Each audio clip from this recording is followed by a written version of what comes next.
Love that on that beat. Let's go. No masterpiece. 10 bad, then they up to me. What's up, everyone? Today I'll be predicting the Nebraska vs. Maryland game. Currently, Maryland sits at a 2.5 point favorite. So let's get into it, starting with the Maryland Terrapins. They're coached by Mike Locksley, he's apparently a big offensive mind and a good recruiter, which is why Maryland hired him in the first place. On offense, they have Talia Tagovailoa. If that last name sounds familiar, it's because he is Tua Tagovailoa's brother. He currently has 2,486 yards passing, a 65.1 percentage of completion, and 21 touchdowns to 7 interceptions. Their leading receiver is Deshaun Jones, who has 521 yards receiving and 4 touchdowns, and their leading rusher is Roman Hemby, 441 yards and 4 touchdowns. So looking at them, they will probably be our best offense we have seen since Michigan. Now, are they a good offense? They're mid. Tagovailoa, he's solid. I want to call him a great quarterback. I call him a solid quarterback. Near the top of the Big Ten. I'd say Maryland has an edge at that position.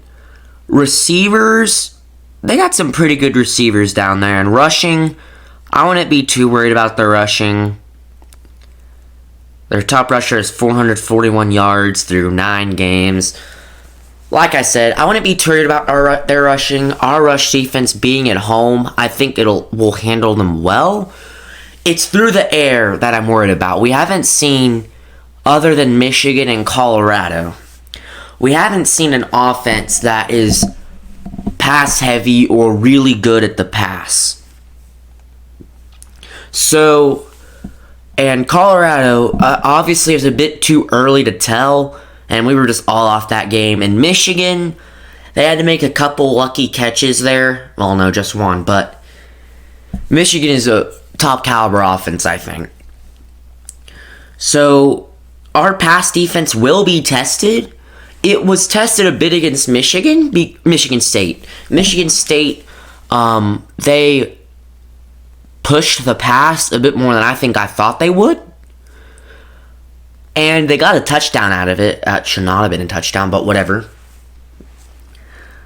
So looking at Maryland's schedule, they beat Towson, beat Charlotte after struggling early in that game, and beat Virginia, then beat Michigan State, who we just lost to, and Indiana.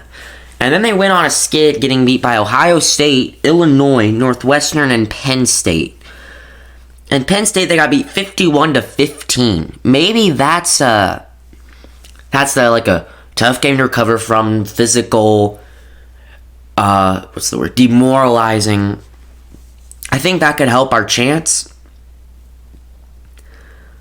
So now moving on to us. Obviously, we're coached by Matt Rule, and in the coaching realm, I think we have a far better advantage than they do.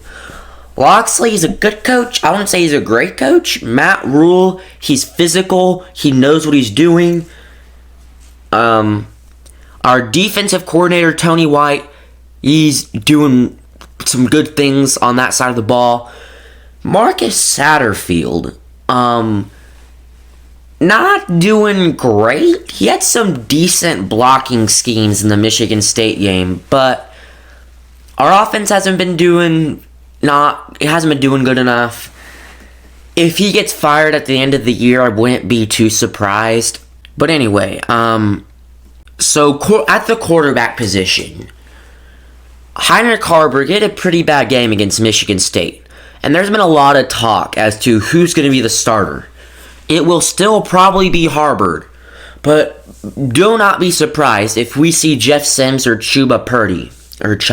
I'm not quite sure how it's pronounced. Chubba Purdy, we've seen him once in the Colorado game for one play, and we saw him a bit last year.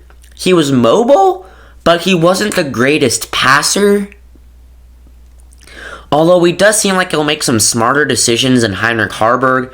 Jeff Sims, obviously we've seen him, but he was apparently the king of the offseason, and he's had success. He had success at Georgia Tech. So, he just hasn't had that breakout game that we need from him yet. Has he shown that he's ready? No, he hasn't. But I think from looking at the past and as a whole, I think he's probably our best option. Although I'm not sure we can roll with him. We're probably going to have to go Heinrich Harburg here. But maybe if he turns the ball over and it's clearly his fault, I think we put in someone else. Whether it be Purdy or Sims. If Purdy sounds familiar, that's because he's Brock Purdy's brother. Wouldn't it be fun to see Brock Purdy's brother play against Tua's brother? I think that would be cool. Our running backs are pretty good right now. I like our running back room with Emmett Johnson, Josh Fleeks, who else? Anthony Grant. I like those. And then receivers, you got Lloyd, Coleman. Yeah, we're down to the bottom of the depth chart from the beginning of the year, but they've shown that they have potential. They got to catch. They've been struggling to catch the ball. I noticed that in the Michigan State game.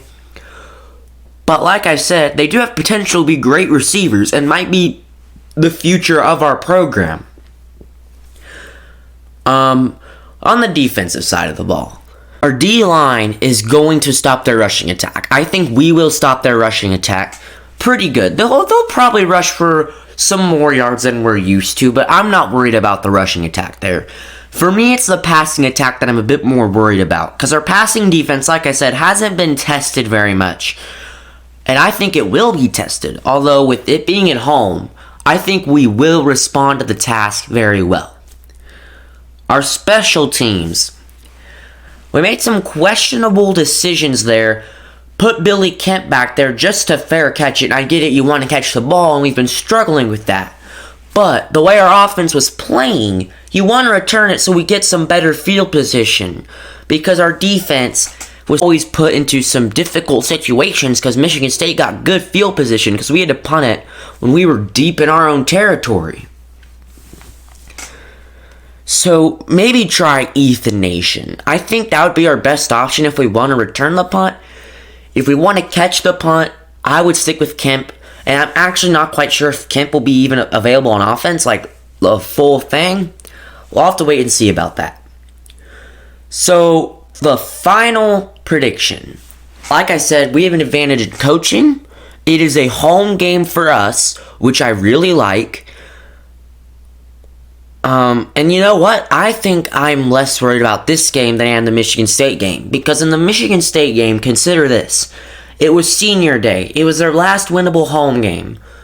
They want to give an all-out effort to give the players, Coach Barnett, the fans, something positive to look at this season. And they got it. So congratulations to Michigan State. But now it's this game, and it's at home for us, which is going to be great. So with that, I'm going to predict us to win 20-17, the same score that we lost against Michigan State. We will win. We will make just 1 or 2 more plays than they do, and we will be bowl eligible. Now, could we lose this game? Absolutely. We could win the next 3 games, or we could lose the next 3 games. But I'm going to with what I actually think will happen. I think we will win. So there you have it. Those are my predictions for this video. If you disagree with me, leave your opinion on the comments because I'd like to hear what you have to say. Thank you for watching and watch out for my next video.